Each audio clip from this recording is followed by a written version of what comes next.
A lot of people have been calling me saying, hey, man, I read about you in Ebony. Boy, you're lucky. Ladies and gentlemen, let me tell you something. Here's something else. 3 P's to have in your life. In working on your dream and doing your life work, you must be patient, persistent, and positive no matter what. I called John H. Johnson for 2.5 years to get in that magazine. The first time I called him, he wouldn't talk to me. Then I was persistent, trying to find out who knew him that could invite me there to meet him or have the opportunity to speak so that he could hear me. And I met a guy who worked for him. And I said, hey, I'd like to speak for you guys free. I just want to know, will he be in the audience? They said, yes, good. I spoke and I tried to tear the microphone up. And he said after I finished, hey, young man, you're quite impressive. I'm going to have my staff do an article on you. I said, thank you, Mr. Johnson. And I sent him information on me, Federal Express. And it didn't happen. Waited for a month and it didn't happen. Waited for 2 months. It didn't happen. I started calling every month. Hello, how are you, man? Speak to Mr. Johnson. I'm sorry, he's not available. Tell him Les Brown calling. I just want to say thank you very much for the article when he puts it in.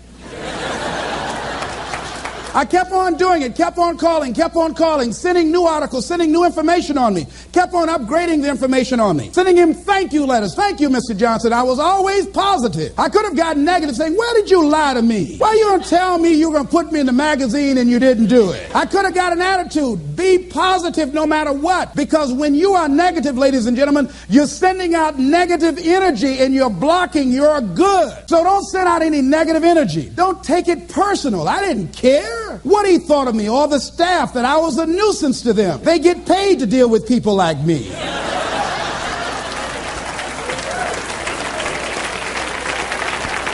I wanted to be in that magazine. They got a subscription of 1.7 million people. Ask me, do I care what they think about me? Any sensible, reasonable, intelligent person knows if somebody doesn't call you back after 2.5 years, they don't want to talk to you. Ask me, do I care about that? Results don't lie. I'm in the magazine. Hello, hello, hello. See, a lot of people have an idea or a dream and they give up on it. No, don't do that. Work your dream until it gets hot. Most things don't happen as soon as we think they should happen. The messenger of misery might drop in on you and say hello. Murphy's Law might come by and thump you on the head.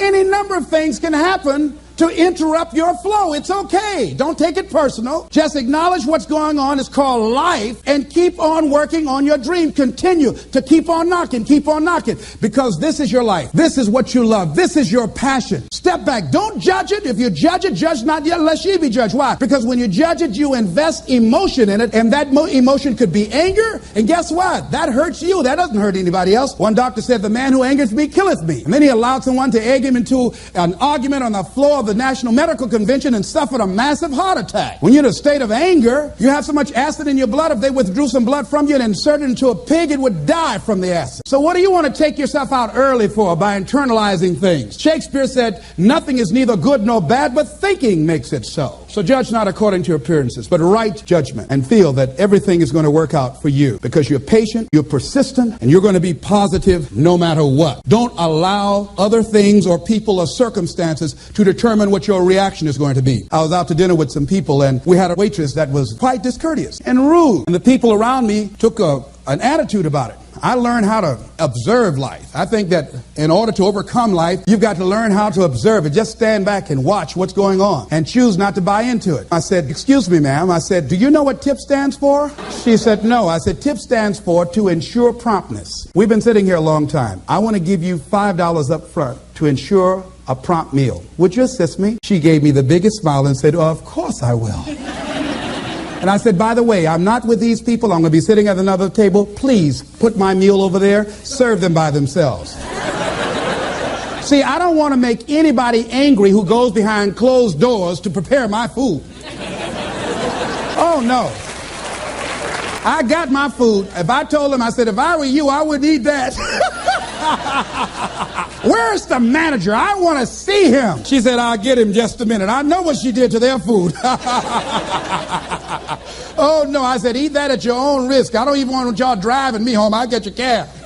No. I don't know when that's going to take effect on you. So don't allow people to determine how you are going to respond to them or circumstances. Learn to look at it. A friend of mine, Tom Perkins, handsome, articulate man in his mid-50s. He had a tremendous business, and at the height of his success, someone was killed in his business. He was sued and lost $750,000. Lost his business, lost his family, lost his home, everything. He was devastated, ladies and gentlemen. He started living in his car. He would wash up in a McDonald's across from Howard University on Georgia Avenue in Washington, D.C. He said, Les, I was so depressed. He said, I had everything, and then one day I lost it all. He said, I didn't want to live anymore. He got some sleeping pills, and he took over 35 sleeping pills, and he laid down, folded his hands across his chest, and he said he went to sleep to die. 2 days later, much to his amazement, he woke up.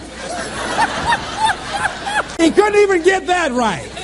I said, what happened then, Tom? He said, an incredible thing happened. He said he was laying there for a moment. He said, and a voice said to him inside his mind, it wasn't your life to take. That was one thing. He said, since that day, when I get any major challenges, I don't take it on myself personally. I feel that I've got somebody with me. He said, I'll never leave you nor forsake you. He said, hey, I said, God, you got to handle this for me. This is too much for me. He said, I don't sweat the challenges of life. Repeat out to me, please. Don't sweat the small stuff. Don't sweat the small stuff. Because it's all small stuff. See, whatever you're worried about, if someone called you right now and say, listen, you got 2 days to live, I'm telling you, you won't be worried about your bills, ladies and gentlemen. You won't be worried about whether or not somebody loves you or cheating on you because you're about to check out. Okay? So put things in perspective. Here's something else Tommy said that I think is important. He said that the voice also said to him, if you change your way, I'll give you far more than you ever lost. Look at your life right now. If you want to keep on getting what you're getting, keep on doing what you're doing. You've got to be willing to change your ways. Your life is working. If you don't like what you have produced, you're a director, you are the star, you wrote this script, you produced this, whatever it is. If it's a hit, you produced it. If it's a flop, you produced it. Take ownership of it and decide to go back to the drawing board and rewrite the script that you are the star of. You have the power to do that. On this day, you can declare that I'm going to change. As you look back on your life, you can decide that I don't like what I produced here and I want higher ground. I want to begin to experience more love. I want to have more adventure in my life. I want something that gives my life a sense of meaning. Ladies and gentlemen, I've been selected to head up a program called Project Life in Chicago, training thousands of